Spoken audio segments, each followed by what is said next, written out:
This is Nightly Business Report with Sue Herrera and Bill Griffin. New worries. Stocks get slammed as global issues from Europe to China to the Middle East get pushed to the front burner. We'll tell you what investors need to know. Fighting back, how Facebook is calling for all hands on deck to combat any potential manipulation during the midterm elections. And rising risks as torrential downpours flood more and more areas. We'll show you how and why cities and companies are not looking for answers on the ground. They're turning to the cloud. All that and more tonight on Nightly Business Report for this Thursday, October the 18th. And good evening, everybody, and welcome. October has not been kind so far to stock investors. So stop me if you've heard this before. Stocks sold off today, again. The usual suspects were to blame: interest rates, trade war. But a new wrinkle reared its head, and that was overseas concerns. Concerns about China slowing, Europe, and the growing tension over the situation between the U.S. and Saudi Arabia. And they all teamed up to take stocks down today. The Dow fell 327 points to 25,379. The Nasdaq plunged 157 points, and the S&P 500 was off 40. Bob Pisani has more on the sell-off. It was another sharp down day on Wall Street, adding to the already steep losses for the month of October. The markets are dealing with a slew of issues, some old, some new. Concerns about a China slowdown are predominant. This comes after a report from Morgan Stanley warning about slowing auto sales in China, which led to the firm cutting earnings estimates for GM and Ford and Fiat Chrysler. Dow component Caterpillar is feeling the pressure during trading today. 25% of its sales are in Asia. But it's not just Caterpillar. Industrial stocks continue to take a hit. Sealed Air, for example, they disappointed on the top and bottom line, joining many industrial companies that are seeing margin pressures thanks to a weaker foreign currency, higher raw material, higher labor costs, and of course, tariffs. The markets really took another dip when headlines started to come from the European Central Bank's Mario Draghi. Draghi said one of the biggest risks to the economy is countries trying to circumvent the EU budget rules. His comments sent Italian bond yields to their highs of the day and sent major European stocks to their session lows. Stocks with significant exposure to Europe, like McDonald's and Dow, DuPont, Coke, they were down as well. Finally, there continues to be a debate around Treasury Secretary Steve Mnuchin's decision to pull out of the Davos in the Desert conference in Saudi Arabia. A number of traders pointed out that the Saudis are very involved in tech funds and raising funds for technology companies, and it's not good if they're increasingly isolated. Today's slide puts the Dow and the S&P about 6% below their most recent record highs. For Nightly Business Report, I'm Bob Pisani at the New York Stock Exchange. Now, as Bob mentioned, stocks moved lower late this morning after that warning from the European Central Bank's president. Willem Marx has that part of the story now for us from Brussels. ECB President Mario Draghi warned European ministers in Brussels today that EU budgetary rules must be followed for the good of all European countries if they want to avoid damaging the financial sector and broader growth prospects. This seemed to be a clear reference to the Italian government, which submitted its draft budget plan to the European Commission at the start of this week and almost immediately attracted criticism. This afternoon, the European Commissioner for Financial Affairs, Pierre Moscovici, on a visit to Rome, told the Italians he had, quote, serious concerns about their spending proposals. He specifically mentioned a planned fiscal expansion that's higher by an unprecedented margin compared to what the EU had suggested, the budget's failure to try and more than half Italy's debt-to-GDP ratio, which currently stands at 130%, a massive planned increase in government expenditures that will fund a new universal basic income, and growth assumptions that have not been endorsed by the country's independent watchdog. That's the Italian equivalent of the CBO. Now, Moscovici did say he'd had a very constructive conversation with Italy's technocrat economy minister, Giovanni Tria, who insists this budget is all about growing Italy's sluggish economy. But it's become clear in recent weeks that Tria is definitely not running the show in Rome. He must answer to his political masters, the two deputy prime ministers, Matteo Salvini and Luigi Di Maio. And with Italian bond yields jumping around 5 years highs as we near the end of this week, traders do not seem to be betting on a budget reconciliation between these two sides anytime soon. For Nightly Business Report, I'm Willem Marx in Brussels, Belgium. So let's turn now to Brad McMillan to talk more about the global issues weighing on the market today, from Europe to China to the Middle East, and what you need to know. He is the Chief Investment Officer with the Commonwealth Financial Network. Brad, welcome. Nice to have you here. Thank you for having me. Now, we've known that Italy has had its financial issues for some time. Was it just this new wrinkle with Mr. Draghi's comments that derailed the market, or perhaps the combination of China slowing and the Middle East tensions as well? I think it's a couple of things. I think rates are rising, which certainly makes the impact of any Italian overspending a lot more substantial. It's the fact that Mario Draghi now saw fit to call the Italian government out. And it's the fact that the government does indeed have plans for spending that are outside what the EU wants. So all of these things say that, yes, this is going to be another problem. We've always had to take the Chinese growth numbers with a grain of salt. We've known that for years, but the markets seem to be sensing that there's a real slowdown going on there economically, especially since they've been migrating to become a more consumer-oriented economy. What do you think is happening over there, and what impact does it have on investors here in the United States? The real impact, the real sign that there's trouble in China is the Chinese government has taken repeated efforts over the past couple of weeks and months to actually strengthen the economy. That's something they do when they're actually worried about growth. So the fears that are coming are not from what U.S. banks are saying, they're from the actual actions of the Chinese government itself. Now, that said, you have to remember, China is, in fact, either the second largest or the largest economy in the world. So when China sneezes, the rest of the world has to take notice.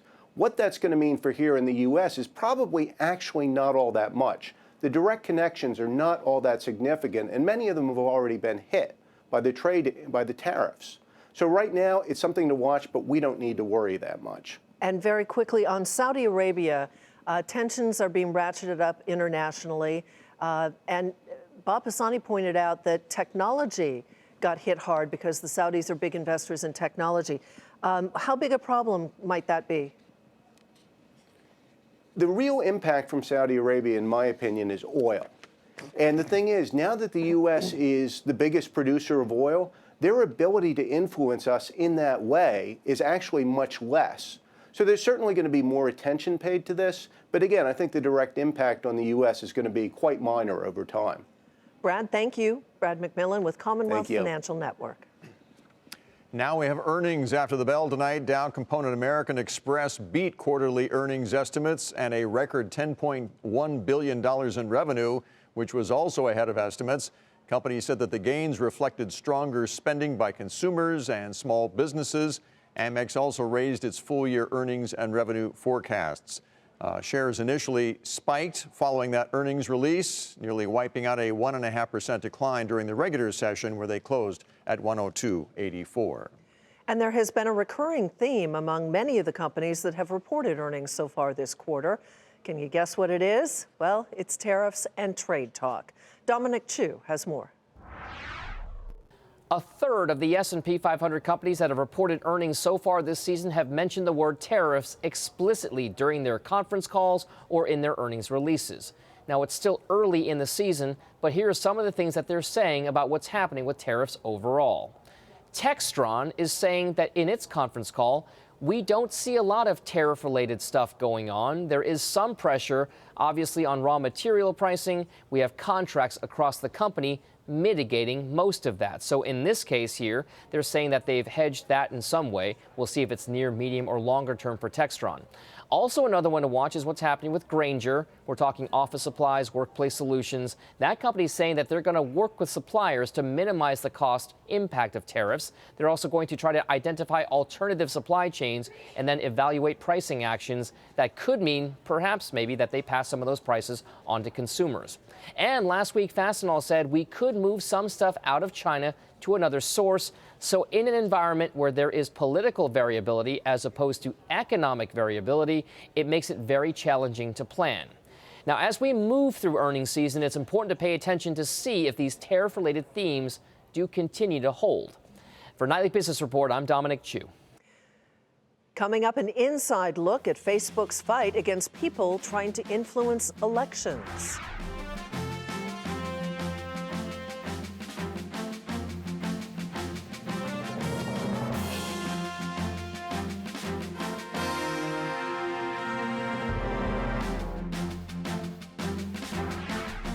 The Wall Street Journal is reporting that Facebook believes spammers and not a nation state were responsible for the recent security breach that compromised the personal information of 30 million users. Facebook is said to believe the hackers portrayed themselves as a digital marketing company in an attempt to make money through deceptive advertising.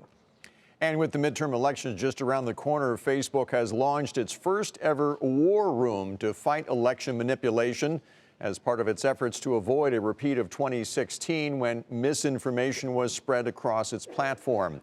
To accomplish this, the tech giant is using artificial intelligence and machine learning to help it quickly identify and shut down any suspicious activity. Julia Borston got a look for us tonight. Facebook has created its first ever war room to fight election manipulation. Instead of connecting teams virtually to tackle threats as they arise, now the social platform is bringing them together with new strategies to enable the teams here to track trends on Facebook using artificial intelligence and machine learning to quickly identify and shut down suspicious activity. We've essentially done much scenario planning and like war games internally within the war room in order to plan out different types of problems that we may see.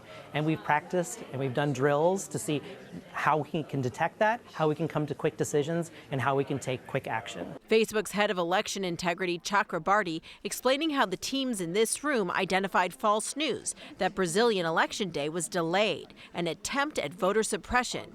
They quickly pulled down the posts before they could go viral. Here in Facebook's war room, there are employees representing nearly every corner of the company, from Instagram and WhatsApp to data science and public policy. Right now, they're working from 4 a.m. to midnight, but as we get closer to the midterm elections, they'll be working 24 hours a day. This is Facebook's latest effort to clamp down on election manipulation, with a combination of new technology and 20,000 employees focused on safety and security. They're taking down fake accounts, making political and issue advertising more transparent, reducing the distribution of fake news, and disrupting the financial incentives of those violating Facebook's policies. Part of the reason we have this war room up and running and all the other teams working with it from elsewhere in the company is so that as these threats develop, not only do we respond to them quickly, but we continue to speed up our response and make our response more effective and more efficient. Facebook's head of cybersecurity, Gleitcher, saying the systems Facebook has in place now would have prevented the Russian manipulation of the 2016 election.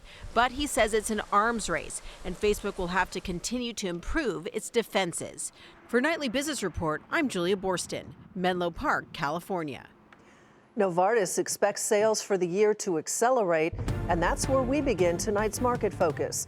The drug maker hiked its revenue outlook for the year after reporting stronger than expected quarterly earnings. Sales rose during the period, but came up short. Novartis also said it was expanding its reach into oncology treatments with its $2 billion deal to acquire drug maker Endocyte. Novartis shares rose 1% to 86.24. Meanwhile, the shares of Endocyte surged 50% to 23.40. The aerospace conglomerate Textron blamed a recent acquisition on its profit miss. The company said it's been facing issues integrating the new all-terrain vehicle business into its industrial unit. Textron also reported a drop in revenue as it sold fewer turboprop engines. Shares plunged 11% to 57.49. And Bank of New York Mellon said that strength in its investment management and wealth management businesses helped it deliver an earnings beat. But the focus was on the bank's total revenue, which fell below expectations, so shares were off nearly 3% today to 47.79. Also out after the bell tonight, Skechers said that growing demand for its Delights shoe brand and strength in its domestic and international businesses led to an earnings beat. The shoemaker also gave revenue guidance for the current quarter that was ahead of analyst estimates, so shares initially took off in the after hours tonight. They finished down 2% during the regular session, closing at 26.12. Bank of America Merrill Lynch is downgrading 3 of the biggest home builders. The firm cut Toll Brothers, Pulte, and NVR to neutral from buy, as it also lowered its 2018 and 19 forecasts for housing starts and new home sales. Shares of Toll Brothers finished higher, while shares of Pulte and NVR fell. The U.S. home construction ETF was also lower. Alex Barron joins us right now to talk about his outlook for the home builders and the overall housing market. He's founder and senior housing analyst with the Housing Research Center. Thanks for joining us tonight. Thank you, Bill and Sue. And Glad to be here for you. You were also, you put a sell early. You were early on your call with that. When you started to see home builders reduce their prices, what were you looking at there? Yeah, we were concerned, that interest rates were rising a little bit too fast and that the builders had been a little bit too aggressive with their price increases earlier in the year. And as you know, buyers weigh their decision to buy a home based on the payment. And we started to see that sales started to slow down and that some builders, as they were moving into third quarter, were probably going to miss expectations. So they started to get a little bit more aggressive with their incentives and some with price cuts. You also think that this is a cycle that could go on for a little bit, correct? Yes, we are concerned that this might be the beginning of a more serious correction in the housing market. Now, with these sells, the CEO of Lennar told us earlier today that he thinks that Wall Street has the story wrong, in large part because, as you well know, home builders for the last decade have been underbuilding and in the wake of the Great Recession because demand just cratered after the Great Recession, but it has built up quite a bit, and now the home builders are going to have to catch up with that demand, and he sees growth down the road as a result. What do you say to that? Well, based on our analysis, there was about 4 million excess homes that were built during the bubble, and so it took till about 2016 to absorb all of that excess inventory. So in reality, the market's only been back to equilibrium roughly for a year now, but the market wasn't counting on interest rates going up so quickly, so right now what we have is an affordability crisis. He's correct, there's not an oversupply issue, but there is an affordability crisis going on right now. So if you're a longer-term investor, would you watch this stock market decline in these stocks and add to positions if you have a long-term time horizon? Not yet. I believe that the stocks have been correcting, but I believe that we're going to have to see a few signs before I would recommend investors get back into the home building shares. The things I would need to see is, first, the Fed would need to stop raising interest rates. Second of all, interest rates would need to stabilize. Third, the builders would have to stop incentivizing consumers, and they would have to stop dropping prices. Once I see all of those signs, I think it's going to be time to buy these homes, home building shares, which are a bargain. Quickly, having said that, though, not all home builders are alike. Are there some you like better than others? Yes, right now, we believe that the builders that are going to probably do best are the ones that are focusing on building affordable houses.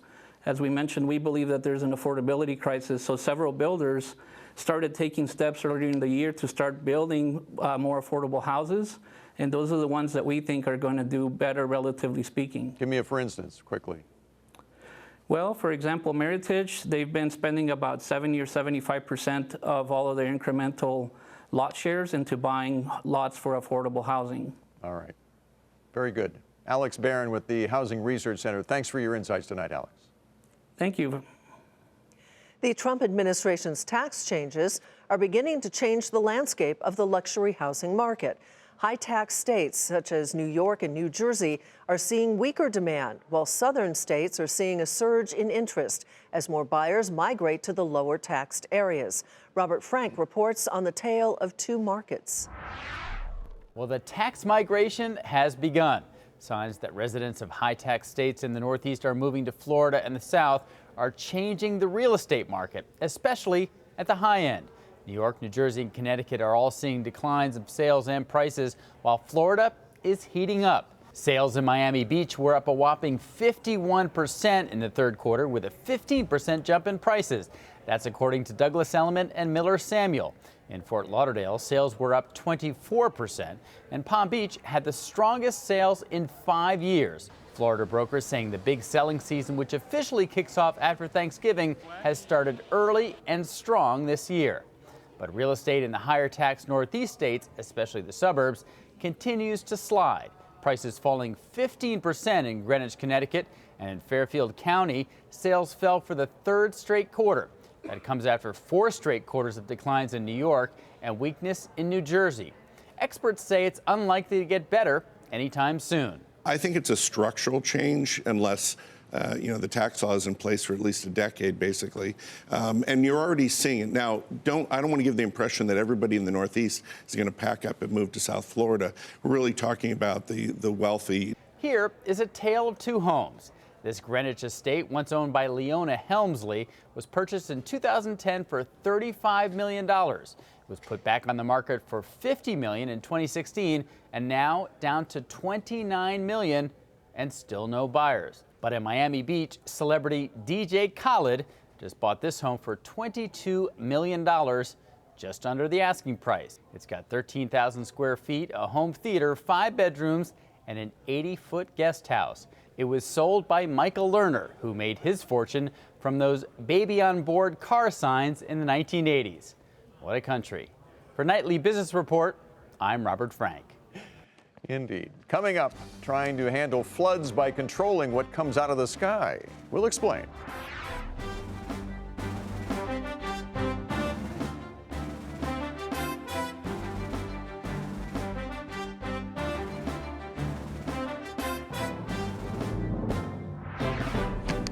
And still more earnings now. Dow Component Travelers beat quarterly earnings and revenue forecasts as the company saw growth in both of its personal and business insurance divisions. And despite Hurricane Florence, the insurer's losses from catastrophes narrowed to $264 million compared to $700 million last year.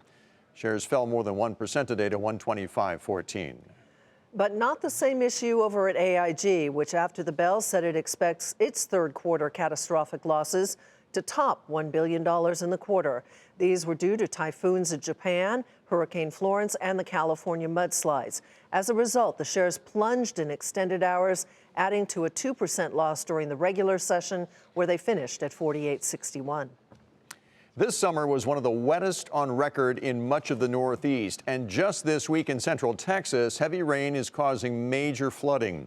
Extreme rain events are becoming more common and posing a new challenge to both cities, large and small. In our continuing series on the rising risks of extreme weather to real estate, Diana Olick looks now at high-tech solutions aimed at solving this problem.